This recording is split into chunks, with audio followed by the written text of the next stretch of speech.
Look who we are the dreamers.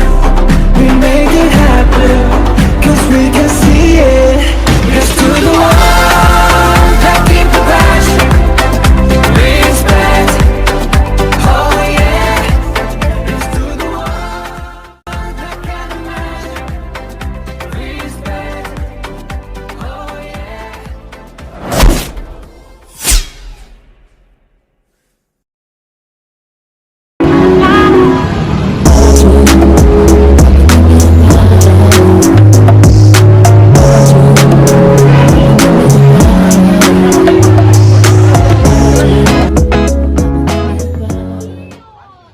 Luhur tepatnya jam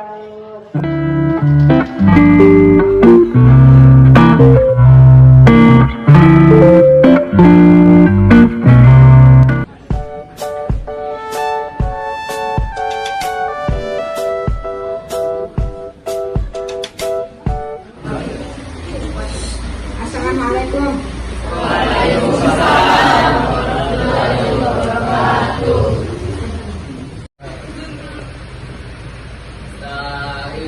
Siap. Jangan. Selamat. Assalamualaikum warahmatullahi wabarakatuh. Muhammad Ishak Alif Anugrah Anji Muhammad Al-Fahmi Barau Tegan. Sesuai yang dibacakan tadi oleh temanmu, di sini dijelaskan bahwa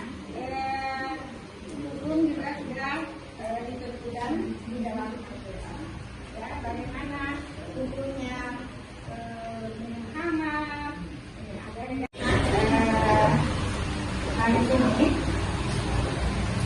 kita masih membahas pelajaran kita yang minggu lalu, ya, masalah hukum.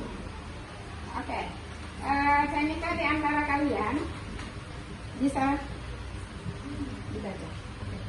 Dalam masalah hukum, Al-Quran memuat kaidah-kaidah dan ketentuan dasar bagi umat manusia. Salah satu isi pokok ajaran Al-Quran ini bertujuan untuk memberikan pedoman kepada umat manusia agar kehidupannya menjadi adil, aman, tentram, teratur, sejahtera, bahagia, dan selamat di dunia maupun akhirat. Menghayati kebenaran Al-Quran memuat semua aspek kehidupan. 2.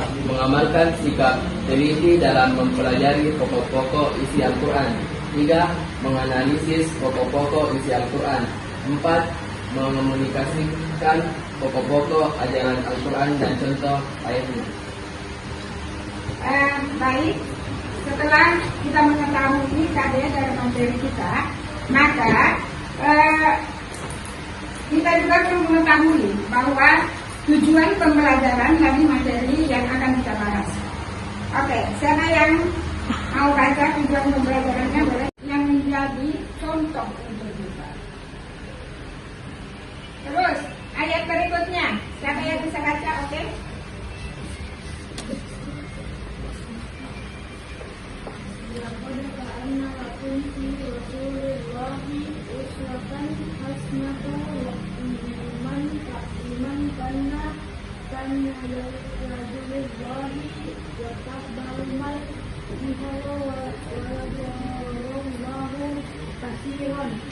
Sesungguhnya telah ada pada diri Rasulullah itu teladan yang baik bagimu, yaitu bagi orang yang mengharap rahmat Allah dan kedatangan hari kiamat, dan dia banyak menyebut nama Allah. 1. Menghayati kebenaran Al-Quran dan dalam setiap aspek kehidupan. 2. Mengidentifikasi pokok-pokok isi Al-Quran. 3. Menunjukkan ayat terkait dengan pokok isi Al-Quran. 4. Menjelaskan kandungan ayat yang terkait dengan isi pokok ajaran Al-Quran. Baik, Setelah kalian semua mengetahui tujuan dari pembelajaran materi ini, maka Ibu akan mengharapkan kepada kalian semoga kalian bisa mencapai ketuntasan dari tujuan pembelajaran kita. Mengerti nak? Semuanya sudah mengerti kan tujuannya? Baik. Akhlak dan hukum. Ya. Masalah akhlak, di sini kita melihat pengertian dari akhlak dulu. Siapa yang tahu pengertian dari akhlak? Pengertian dari akhlak? Siapa yang tahu? Ada yang tahu dari kalian? Coba. Oke, akhlak itu apa? Jadi akhlak secara etimologinya itu bisa termasuk tabiat, tingkah laku, ya, sikap. Nah, itu. Jadi secara terminologinya apa akhlak?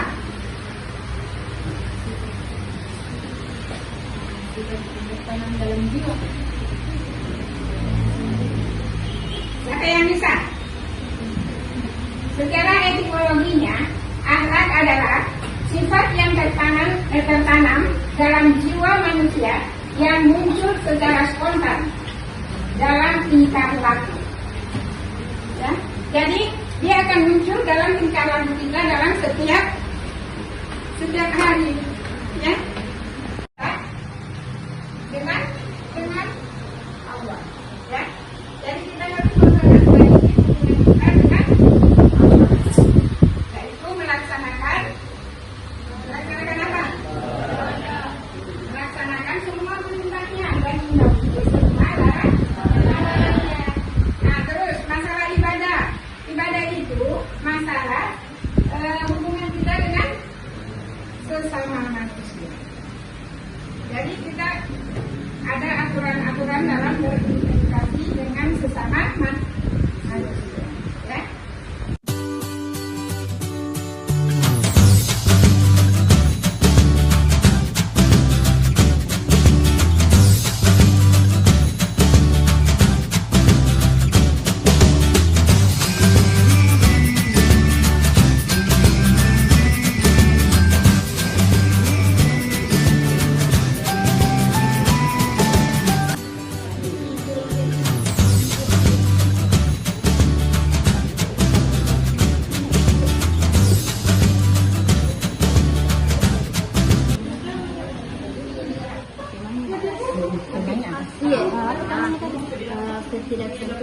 Ketidaksantunan berbahasa dalam boleh. Terus kamu apa penyebabnya?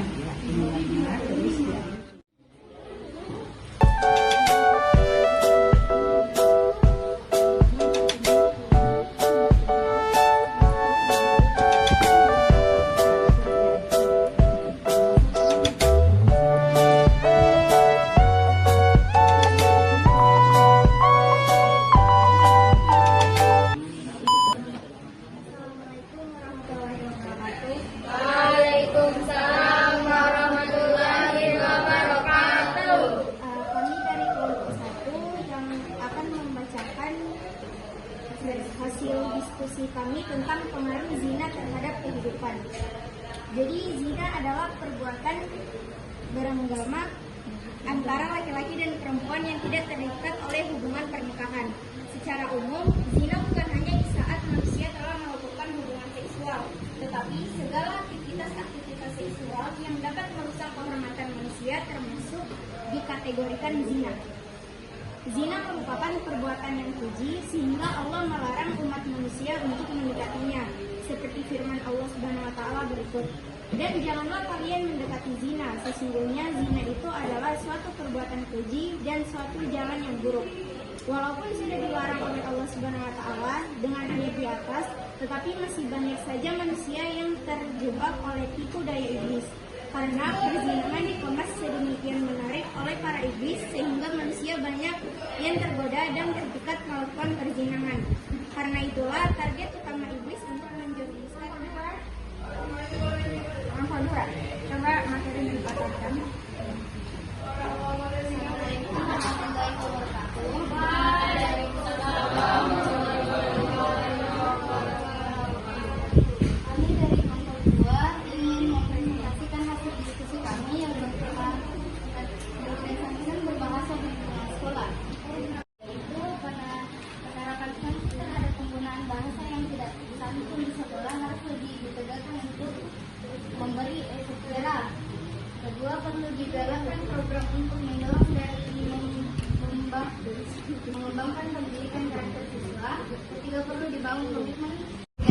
bidang bisnis, pemerintahan, kesehatan, pendidikan, dan sebagainya.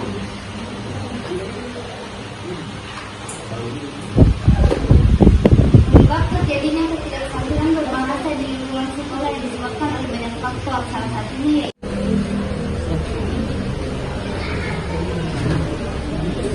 Apa saja akibat dan bahaya dari zina?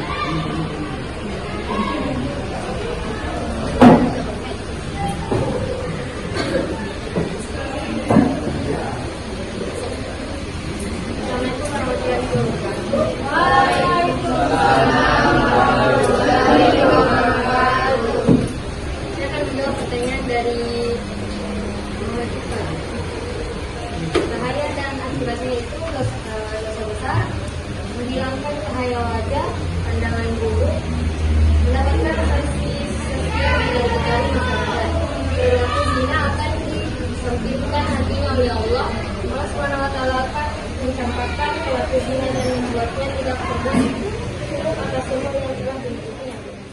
Bahasa mencerminkan kepribadian dari masyarakat bahasa tersebut sehingga pematuhan terhadap prinsip kesentuhan berbahasa ini akan memberikan dampak yang baik dalam hal komunikasi, terutama pada saat berkomunikasi antara penutur dan penutur yang memiliki usia lebih tua dibandingkan. Semuanya ilmu ada di dalam Al-Quran, tetapi bukan ilmu pengetahuan, ya, tetapi sumber dari segala ilmu. Baik nak, untuk penjelasan hari ini tentang akhlak dan hukum, saya kira kalian sudah bisa pahami. Dan sekarang Tahir siap. Selamat. Selamat. Assalamualaikum warahmatullahi wabarakatuh. Waalaikumsalam warahmatullahi wabarakatuh. Jurusan. Sebelum kita pulang, alangkah baiknya kita baca surat ini. Bismillah.